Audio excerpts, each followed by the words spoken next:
Happy Monday and welcome to Like and Follow Week of Prayer Teachers Edition. No games or praise music or funky graphics, just a little time with Jesus every day. First of all, I want to thank you for the irreplaceable work you continue to carry forward during these crazy times. While balancing your own life through the chaos, you found ways to continue loving all of our children deeply, and for that, I'm absolutely grateful. Thank you. We're going to have worship together every day this week, giving you devotionals that will hopefully speak to your huge teacher's heart. Today, I want to briefly look at God knows. God knows. He knows you, and He knows what you're going through. He sees you, and He's absolutely in love with you. He sees your late nights, the lesson planning that's taken up your weekends, spending your own personal money, losing out on recreational things so that you could purchase stuff for your students.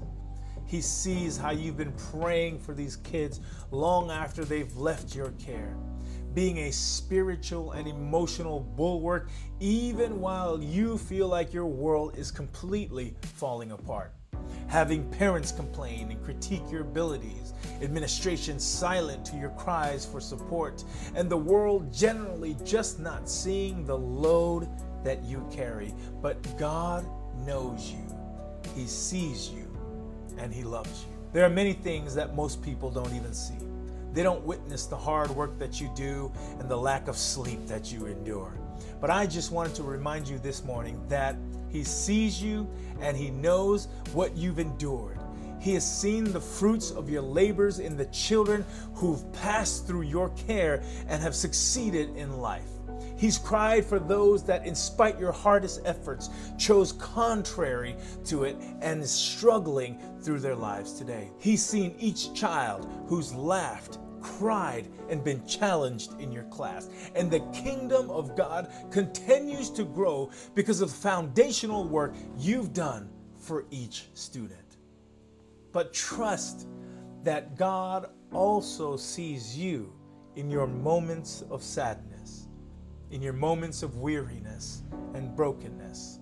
He sees your fears and anxieties. He sees your pain and your discouragement.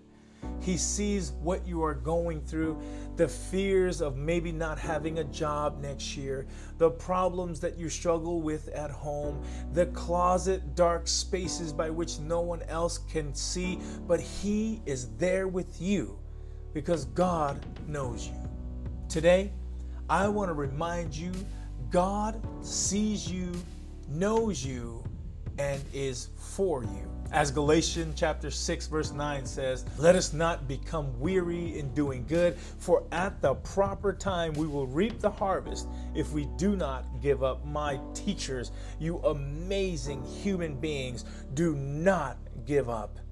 The church's future is continuing to unfold and grow because you have stayed the course. I know that you have all kinds of struggles and obstacles and challenges, but trust that God is doing something good, and in your work there will be a proliferation of the growth of God's kingdom. So don't stop. I want to share a story with you here as we close out our morning time together. Most of you know that I grew up here in Southern California and have been part of the Southern California Conference for most of my life. I went to a couple of our phenomenal schools, and because of that experience, I'm a believer in what you are all doing. In one of the schools that I grew up in as a young child, growing up here, being very poor, and as an immigrant, we didn't have a lot of options. But there was a teacher who often looked after me. Most of my teachers looked after me, but one specific one that I'm thinking of in this particular story. She wasn't my main teacher, my homeroom teacher, but she always looked out for me. And anytime I saw her, I just drew to her. Her presence, her kindness, her goodness, she became a mother figure at school. And soon enough, when I was struggling through reading in my lower grades, she'd bring me into her classroom and she'd tutor me through reading. My sister and I both spent time with her as she taught us how to read. She prayed with me often. She'd call me in just to listen to my wonky stories on the playground and things that I would make up about my life that weren't true because I was embarrassed of my actual life. After she had retired, I didn't see her again for many, many, many years. I got through high school, I graduated college, and it was at my graduation from college, some 13, 14 years later. I'm marching down the aisle. I grab my diploma, and as I come back to my seat, I see this familiar figure in the crowd. But I paid it no attention, and after I walked off with my diploma, there she was. She came up to me, she gave me a hug, and she said, "You know, I always knew you were going to make it." She said, "I never doubted for a moment." To hear those words were so powerful, coming from someone who was so formational in my life. She had shown up to this graduation specifically to see me march. I hadn't seen her in years, and yet this moment meant the world to her. I gave her a huge hug, and after we hugged and talked and reminisced, she handed me a little card. And she said, "It was important for me to make sure that you get this card, that you know I've always supported you, and I want to see you succeed." I thanked her, I hugged her, and we prayed together, and she says, "Don't ever give up." I threw her card in the pile with all the other cards that came in, hundreds and hundreds of cards, maybe it was like 10 cards, and I just never opened it. After I'd finally opened all the other cards, hers was still in my home, and I looked at it, and one day I said, "Let me open this card." And so I ripped into the card, and as I pulled out the card, I began to read it. And she said these words, that I'd always seen in you the potential you are showing today. Know that I've always believed in you.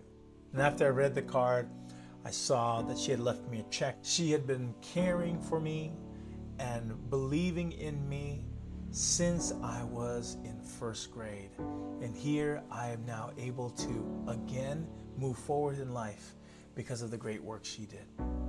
I tried to follow up and get her information and contact her, and when I reached out, I was told that she had passed away not too long after my graduation. Even at the moment by which she was no longer on this earth, she continued to make a difference in my life. She didn't give up, and so at the proper time, fruition happened. She celebrated the harvest that God had in my life through her. Teachers, you are amazing. I know you struggle and you've got a lot going on in your life. Don't give up. There are students in your classroom right now who will be in my place in a few years because of the work you are doing. God bless you this morning. And through it all, God knows you. Happy Monday. See you tomorrow.